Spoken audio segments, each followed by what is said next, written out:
Even if you didn't know anything about some of the worst regimes of the 20th century, it would only take you a couple of minutes of research online to find out that certain countries at certain points in their past had a penchant or a passion for amassing large numbers of people in the same spots.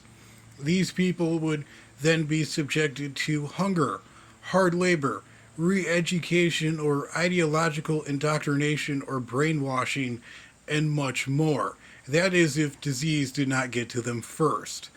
The second half of the 20th century is characterized by the Soviet Union's Gulag, the Chinese Laogai, and other systems of labor and concentration camps that were set up and used by communist regimes.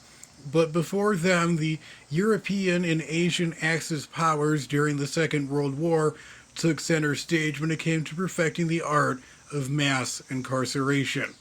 Basically, everyone has heard about the German camps and their criminal SS administrators, and most people are aware of Imperial Japan's internment camps, and viewers of my channel are aware of their infamous Unit 731. But what about the other major European Axis power?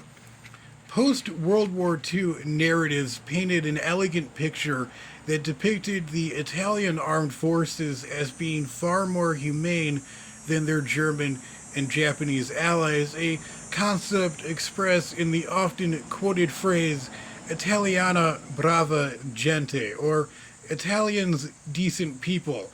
And there is some degree of truth in this sentiment. Italian fascism never fully espoused a policy of radical elimination of entire populations that were deemed undesirable, and the number and severity of documented war crimes attributed to Italian forces in World War II is shockingly low when compared to other Axis powers. But nonetheless, there is a reason why the Italian fascists are viewed on the bad side of history. The leader of Italy, Benito Mussolini's regime, was an aggressively nationalistic and expansionist one that conquered, occupied, or pacified vast areas of territory in Libya, Ethiopia, Somalia, Eritrea, and Albania from 1923 to 1939. On June 10, 1940, Italy declared war on the Allies and extended their reach into parts of Greece and former Yugoslavia. The territories in Africa and the Italian territories in Europe effectively created a sequel to the ancient Roman Empire. After 1941, Italian forces contributed to the initial success of Operation Barbarossa, the German invasion of the Soviet Union, by successfully advancing over the River Don in Russia. All across their territories during this time, Italian forces did perpetrate several major war crimes and crimes against humanity by targeting enemy combatants, partisan forces, and civilian populations. And as was standard practice at the time, they did set up some rather nasty concentration and prisoner of war camps. To give you a basic idea of the misery that was doled out by the Italian fascist militia, the black shirts, as well as the regular Italian armed forces, let's talk numbers. During its 21 years of fascist rule from 1922 to 1943, the Kingdom of Italy administered a total of 135 concentration camps, 85 labor camps, 651 prisons for common criminals and political prisoners alike, and 42 locations for the internal exile of individuals who were deemed dangerous to the regime, known as a confino. From 1940 to 1943, the Italian forces set up a further 107 camps solely for prisoners of war. 85 of these prisoner of war camps were located on Italian soil, while 22 of these prisoner of war camps were located in Italian occupied territories. Following the ousting of Mussolini by King Victor Emmanuel III in July of 1943, Germany reinstalled the Duce as the head of a puppet state and a puppet government known as the Italian Social Republic, located in the northern section of the boot. It was in northern Italy over the next 2 years that German and Italian forces set up a further 15 camps to sort and process resistance fighters, members of the opposition, and almost all Italian Jews before deporting them to Germany and Poland. The condition of life and death in these camps is poorly documented and almost non existent, but thanks to the efforts of historians, we are beginning to get a more coherent picture as to how these camps operated and what occurred within them. These are the stories I will now present to you. So let's get started. Nakra. Located on the island of Eritrea, the camp of Nakra holds the infamous honor of being the first internment camp to be used by the Kingdom of Italy. This camp opened its doors in 1895, decades before Benito Mussolini's rise to power, and a few years after Italy unified in 1861 and began their colonization of the Horn of Africa. Nakra was used to house ordinary criminals as well as individuals deemed to be dangerous to the Italians politically, such as Eritreans and Somalians with a desire for independence. The camp of Nakra came in handy after the Italian invasion of Ethiopia and its occupation in 1936. The viceroy in charge of this area was a man named Marshal Rodolfo Graziani. He had led a pacification campaign in Libya some years earlier and would often use harsh and violent measures to suppress resistance movements. He put Nakra to good use. He confined Ethiopian dissidents, Eritrean rebels, and common criminals in this camp for a total of 1,800 prisoners. These prisoners were exploited by the Italian occupation forces and used as labor in a concrete mixing factory or on an oil rig and would face severe punishments if they refused to cooperate. As harsh as the guards were, the island itself did a perfect job of keeping the prisoners in line. In fact, this was a common tactic that was done by the Italians. They quickly realized that by placing these camps on hard to reach islands, smack dab in the middle of expansive, hot, arid, and barren deserts, or in the middle of mosquito ridden swamps, the Italians did not have to lift a finger, and it effectively broke the prisoners' will to resist. The biggest danger in terms of weather in the camp of Nakra was the weather, with temperatures for most of the year being easily able to reach 115 to 122 degrees. This was a source of misery for the Ethiopian prisoners who hailed from the Abyssinian plains and were used to a more cooler climate. The levels of heat and humidity contributed to frequent deaths from heat stroke and exhaustion. To make matters worse, the camp of Nakra lacked a natural drinking water source. The Italians had to import water from the mainland at least once a month, but this precious resource was for sale only and usually at very high prices. Desperate and thirsty prisoners ended up drinking seawater, resulting in hundreds of deaths from dysentery or kidney failure. However, the camp of Nakra would not be enough to hold all of the detainees, and hundreds of other similar facilities following Nakra's example would pop up throughout the Italian colonies in East Africa.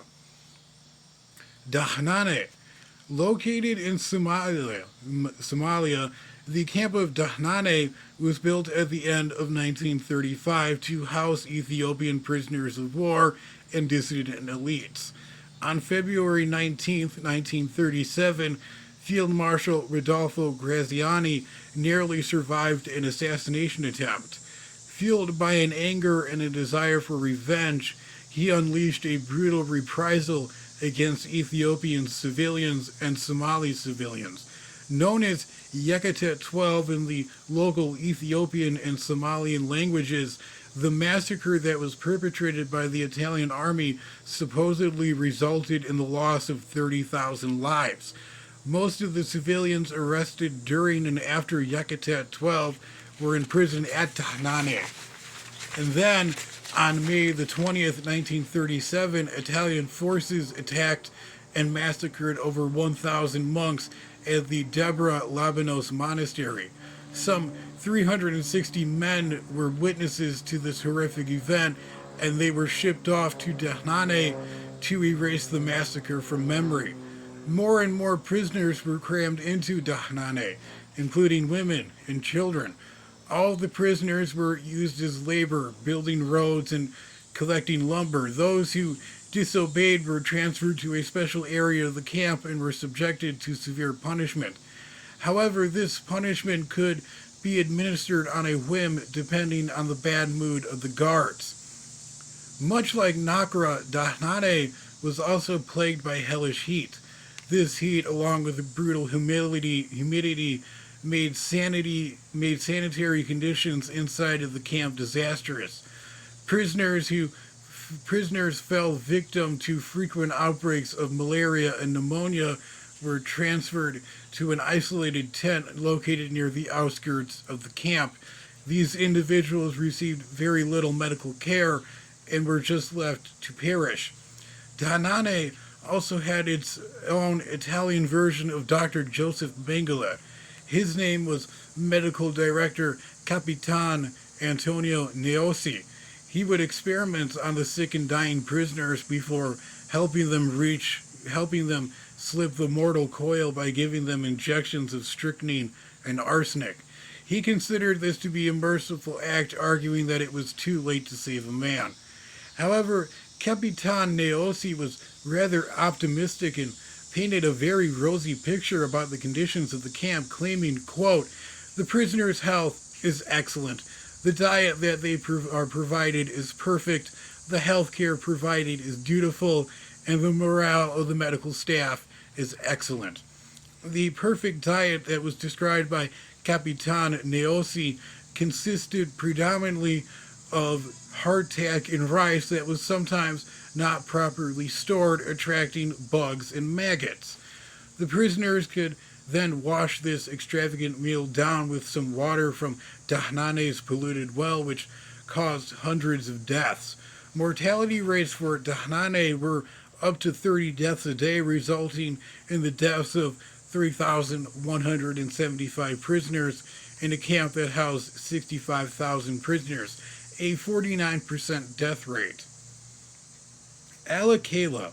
Located in Libya, the camp of Alakela was the largest of the Italian camps in terms of prisoner population. It housed 20,000 prisoners. It was inaugurated in January of 1930 to initially house the leaders of the Libyan rebellion against Italian colonization that was led by those who were members of the Sinuasi religious order and nomadic tribes of Maramarca.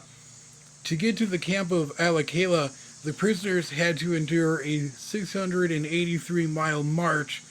3,000 out of 5,000 prisoners lost their lives on this march. The camp consisted of a large courtyard surrounded by 8 tents, surrounded by 4 massive stone walls. In the middle of the courtyard was a platform that was used for hangings, while the 8 tents were used for punishments and interrogations. One of the adjacent walls was used for firing squads. A common punishment for disobedient prisoners was to be buried up to their necks in sand and left in the hot Libyan sun. Prisoners also had to endure 12-hour shifts of forced labor by digging in the nearby mines and laying down railroad tracks, all fueled by a daily diet of 650 grams of bread, 28 grams of meat, 1 plate of rice or pasta, 2 cups of tea, 1 onion, and 1 lemon. Thankfully, Alakela was shut down after only 2 years of operation, its facilities converted into a military depot. The prisoners were transferred to another camp known as Solok. Conditions were similar to the camp of Alakela, but here the prisoners were actually paid for their labor. They were given 7 to 10 lira per day, around 9 to 10 US dollars, left them half the wages of a normal Italian worker. RAB. Before the camps that I have previously just mentioned were active during the period before World War II. To find a camp that was used after Italy's entry into the war, we have to travel to Croatia, and more precisely to the island of Rab. It was here in May of 1942 Italian occupation forces in former Yugoslavia laid out an infamous facility under the orders of General Mario Rata, who was infamously nicknamed the Black Beast. The first prisoners arrived in late July of 1942. 4,747 internees were rushed into the camp of Rab in less than a week, long before the construction of the camp was even complete. Prisoners had to be housed in tents. A further 3,000 prisoners arrived in September of 1942. By that point, the camp administration had built some wooden barracks only slightly better than the tents. By October of 1942, the camp had reached its maximum population of 8,260. The population of Rab consisted of Slovenian partisans and dissidents, but it also included 1,000 Jewish prisoners who were given a far more humane treatment thanks to the direct intervention of General Rata. Like most Italian fascist hardliners, the general never bought into the anti-Semitic nonsense that was espoused by his German allies. Before Mussolini issued the infamous racial laws of November 1938, many Italian Jews supported the fascists. The racial laws triggered the dismissal of 450 officers in the Italian armed forces, and of those, 279 were serving in the Black Shirt militia. General Rada ensured that a special section of the camp was used to protect Jewish prisoners from the German occupation forces and the Ustasha militias. But there is a reason why the general was nicknamed the Black Beast.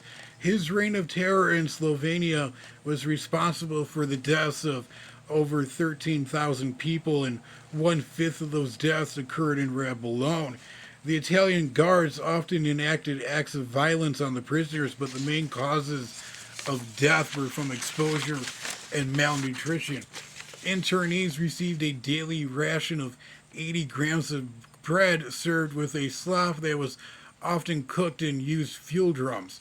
Starvation was such a problem and had become so severe that the High Commissioner for the province of Ljubljana, where the camp of Rab is located, Italian party official Emilio Grazioli, wrote a complaint to the army on December 15th, 1942, demanding more food and more supplies. One General Gambera replied, quote, "It is understandable and right that a concentration camp not become a fattening camp. A sick individual equals a subdued individual." Ferremonti. The camp of Ferremonti was the largest camp located in Italy. It was located in the southern region of Calabria. Inaugurated in June of 1940, it consisted of 92 shacks spread over a 16-hectare or 39.53-acre area, which housed a maximum of 2,700 prisoners at one time. The internees included stateless individuals, dissidents, Romani people, and several hundred Italian, Yugoslavian, Slovakian, and German Jews. Some 459 of them attempted to reach Palestine from Bratislava with an old steamboat known as the Pencho. It had almost sank in Italian-controlled waters.